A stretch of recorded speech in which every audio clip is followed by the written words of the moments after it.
Now, health care, Obamacare, here it is, basically decreed government knows best. Your health insurance must cover whatever we say.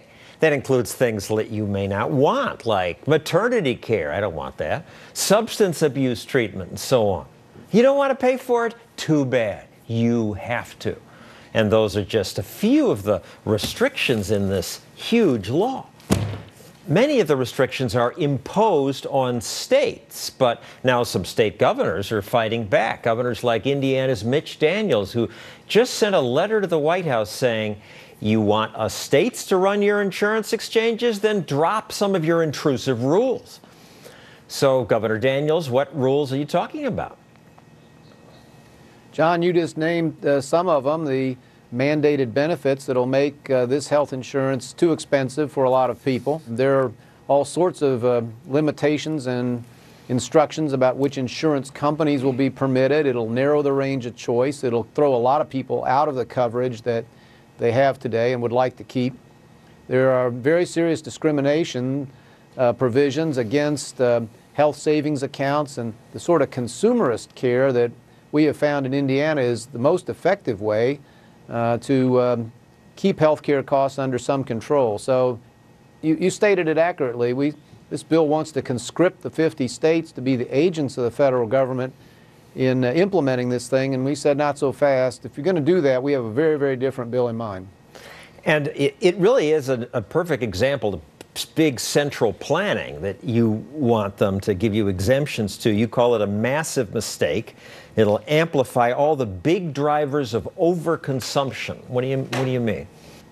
We pay people not for how well they do, and the doctors and hospitals and clinics, we pay them for how much they do, so they have an incentive that they act on to do more and more and more. This bill just takes all those problems and makes them bigger. And I like the way you put it in your op-ed. People will say, why not? It's free. And the more I do, the more stuff I get. This is an invitation to go to the doctor more often, to get more free stuff. Yeah, it's true. I can tell you that here in Indiana, we've had some pretty interesting experiences. 5 out of 6 of our state employees and all the members of a program for the uninsured that we created have personal accounts. They make the first dollar decisions. Money they don't spend is theirs to keep and to save and to grow. It's not a complete answer, but I'll tell you, we see a very sharp difference in the cost once people are taking ownership, personal responsibility for their own health care. Insurance in every other dimension, every other realm is there for the very expensive, unexpected event, but not in health care. What we call health insurance isn't, and we ought to move back in the direction that works well in the rest of life. You want individuals to be allowed to make their own decisions about what insurance they can buy.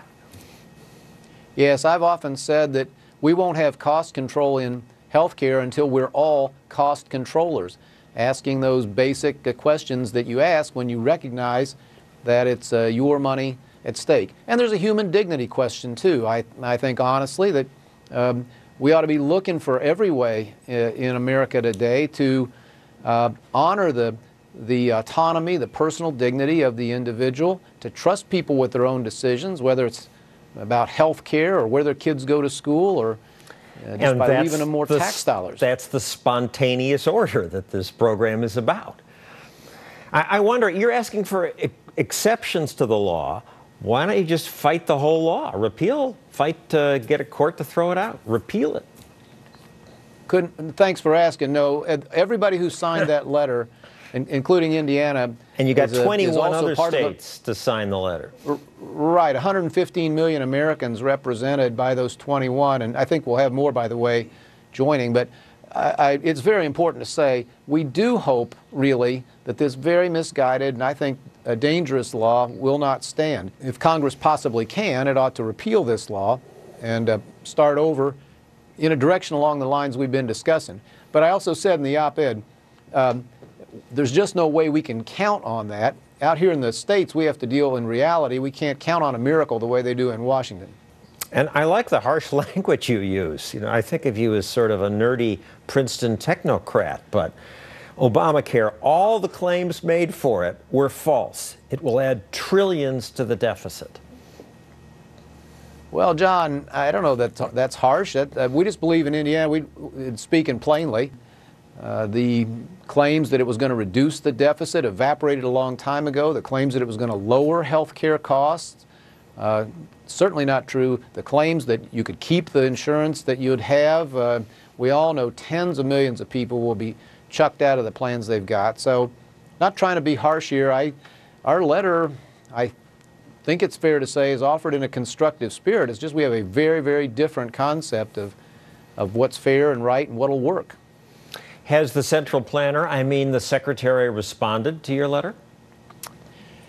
No, but in fairness, she's only had it for a day or two, but I hope they'll take it seriously. You know, if they try to do this out of Washington, I think you'll have a first-class train wreck, and they know that too, so maybe they'll think about our suggestions. Well, you're right. If there's going to be a train wreck, we'd rather be spectators than conductors. Thank you very much, Governor Mitch Daniels. Okay, John. Coming up, a senator finally proposes some serious cuts to the federal budget. Senator Rand Paul joins us next. You know, because you watch this program, that what brings a nation prosperity is economic freedom. Another way to say that is when people's inventiveness isn't crushed by a big, intrusive government, a spontaneous order emerges that leads to the invention of things like cell phones, movies, music, computers, all kinds of great stuff that you don't get when big government calls the shots. Trouble is, in America, we increasingly have big government, and it's growing bigger, so we've got to cut. But when I talk to politicians about cuts, most just stare at me like they're thinking, that clueless Stossel doesn't get my problems. I can't cut and get reelected, or I'll just cut the waste. But that's nonsense. Waste is rarely cut. It's like the fat that's marbled into steak. You can't really cut it out. The only way to really cut is to eliminate entire programs. But no politician wants to do that. Well, a few do, but until now, no senator has ever proposed significant cuts. Now one has, Senator Rand Paul of Kentucky. Senator Paul, your plan would cut $500 billion next year. Any of your colleagues on board with that? Well, we haven't gotten any yet, but you know what's pretty amazing about it is here in official Washington, they think $500 billion may be too dramatic, maybe too bold. But the interesting thing is even if I got my $500 billion of cuts, it would be only 1/3 of the deficit for 1 year. It's not enough. I went to a Tea Party caucus that we organized, and most of my supporters came to rally, and they said, $500 billion, that's a good start. We want more. But in official Washington, they're petrified about cutting so much from the budget. Well, it's good to hear that the Tea Party supporters say cut more, but do you believe it? Do you believe they'll be enthusiastic when specific programs are mentioned? Many in the media and in the polls have said, well, yeah, the Tea Party's for cutting spending, but they don't want to cut any Social Security. Well, I think ultimately that if you talk to people who will be receiving it in the next 10, 20, 30, 40 years, if you talk to young people, they're more than ready to acknowledge that they're going to have to get it at a later age and that it may not be there unless we do something to fix it. But I noticed you didn't touch Social Security or Medicare. Touche. We didn't, but we did that on purpose, really. We wanted to show that we could cut $500 billion without even getting to entitlements. But I jokingly have told people, you know, I fixed the budgetary problems this week. Next week, we're going to fix the entitlements, and we are going to. We're going to be introducing a reform that will shore up Social Security for the next 75 years within a week or two. All right, well, looking at your cuts, you want to cut 83% of the education department. Why not all of it? Ronald Reagan used to say, just, you know, we don't need this department. We didn't used to have a federal department. Well, we essentially do. We cut 83%. The remaining 17% we put into another department. So we do cut the entire Department of Education. Okay. And so we do eliminate it. And that is a promise that I made in the campaign. And it's an old Ronald Reagan promise. And it used to be in the Republican platform until this last 10 years when Republicans took charge. They doubled the size of the Department of Education.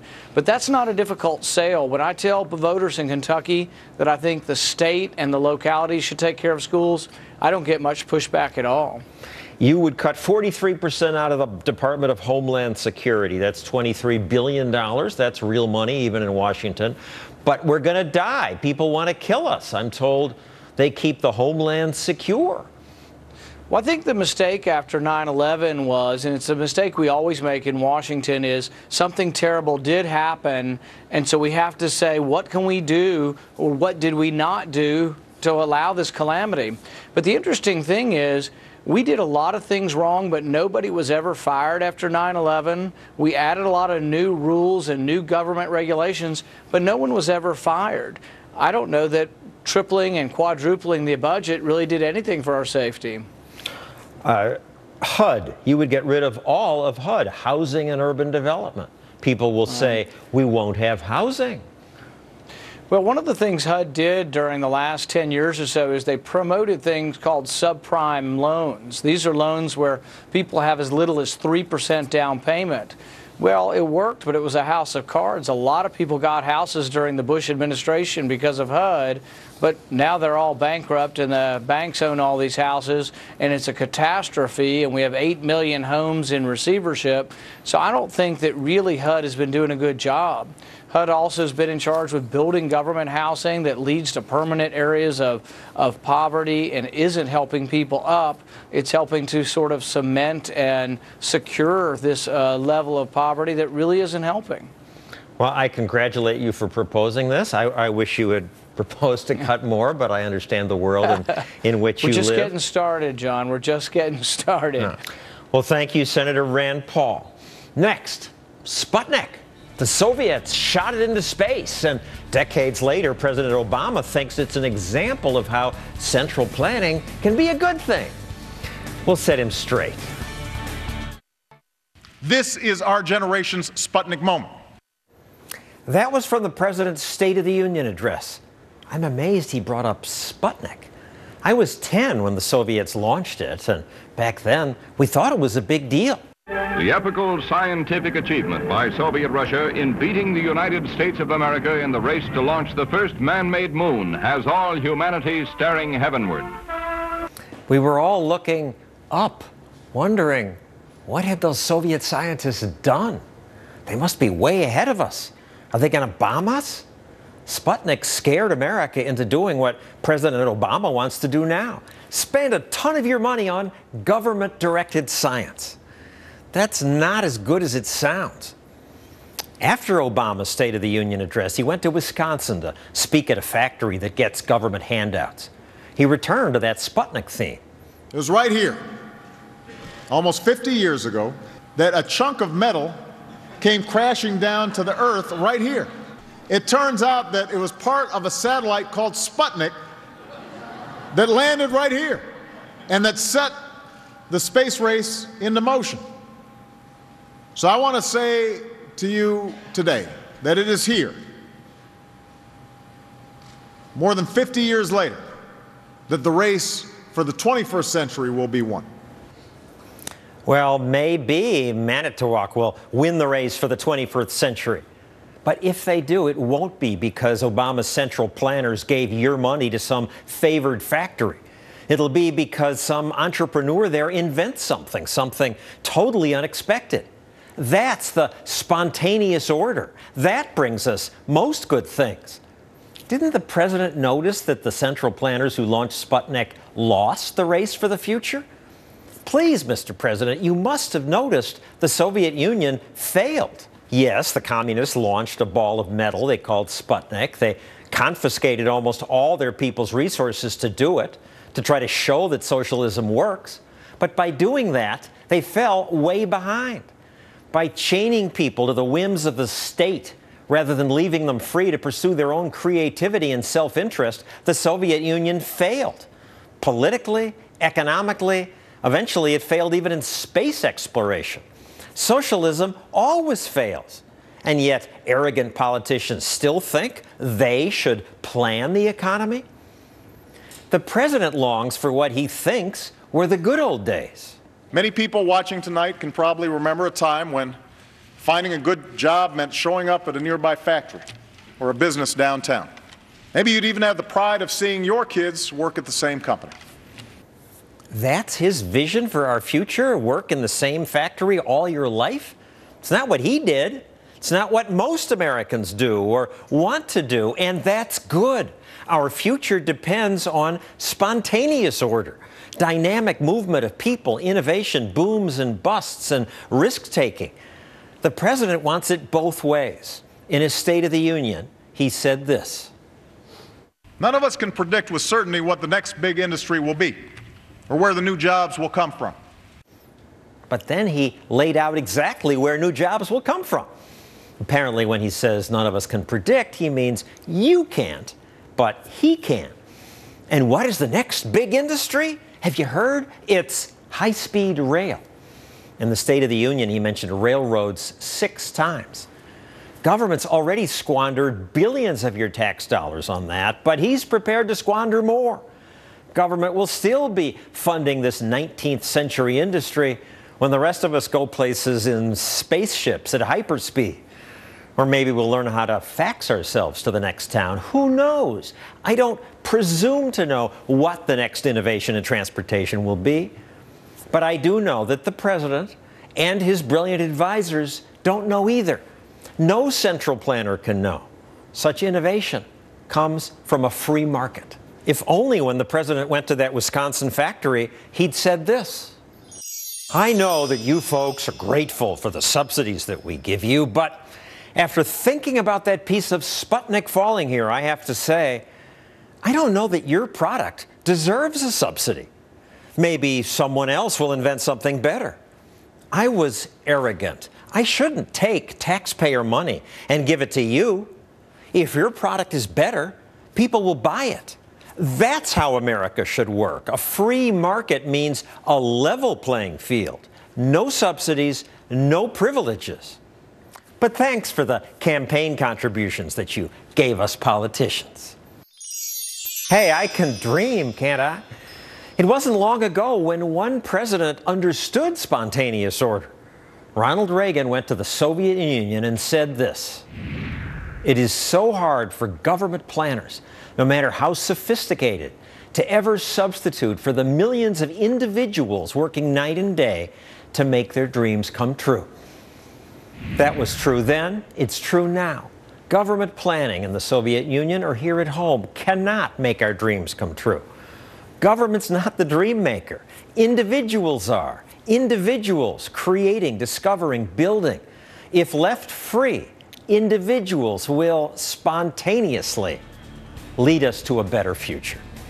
Good night.